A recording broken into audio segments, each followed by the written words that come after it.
Thank you media. మా ఇంట్లో మా ఆవిడతో కంటే ఎక్కువ మీ అందరితోనే ఎక్కువసేపు నేను ప్రతిరోజు బ్యాక్ టు బ్యాక్ ఏదో ఒకటి కలుస్తూ ఉన్నా. So but happy for that because I always say your all extended family. అదే అదే వాళ్ళకి తెలుసు అది. ఓకే. సో మిస్ అమ్మ, అదిరిందయ్య చంద్రం, ఇంకేమున్నాయి సార్?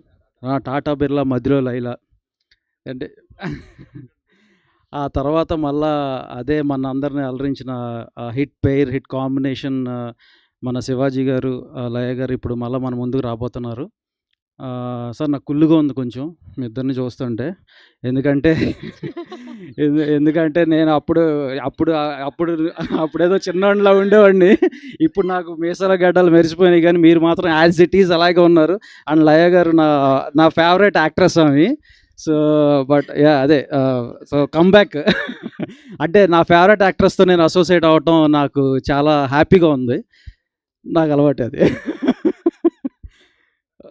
Oh my God! ఇక నో కటౌట్స్. ప్రాణం ఇచ్చేస్తాం మేడం కోసం కావాలంటే. ఓకే. ఎనీవే సాంప్రదాయని శుద్ధపూసిని very good family entertainer. So సాంప్రదాయని సుప్పిని శుద్ధపూసిని very good family thriller and entertainer as Sai said. And ETV వాళ్ళు వేరు, మేము వేరు కాదు. సో మా సినిమాలంటే వాళ్ళయే, వాళ్ళ సినిమాలంటే మాయే.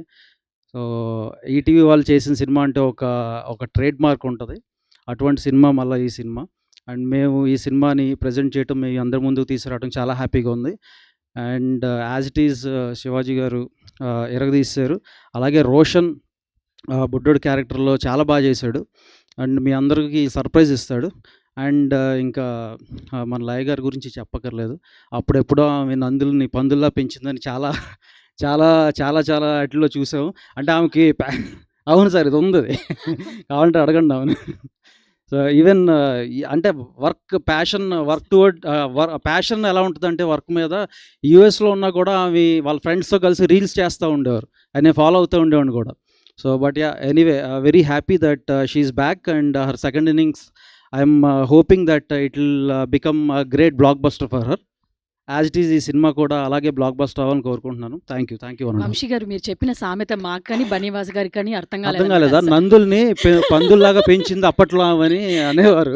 అంటే అన్ని నంది అవార్డ్స్ వచ్చినాయి ఆమెకు అనేది. అది Okay. చెప్పబోయా, అది చెప్పా అంతే. కాదు, ఇంతకు ముందు Thank you. ఇండస్ట్రీలో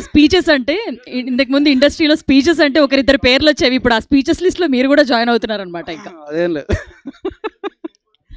ఈ రోజుకి చాలా రండి నెక్స్ట్. Thank you. ఎస్.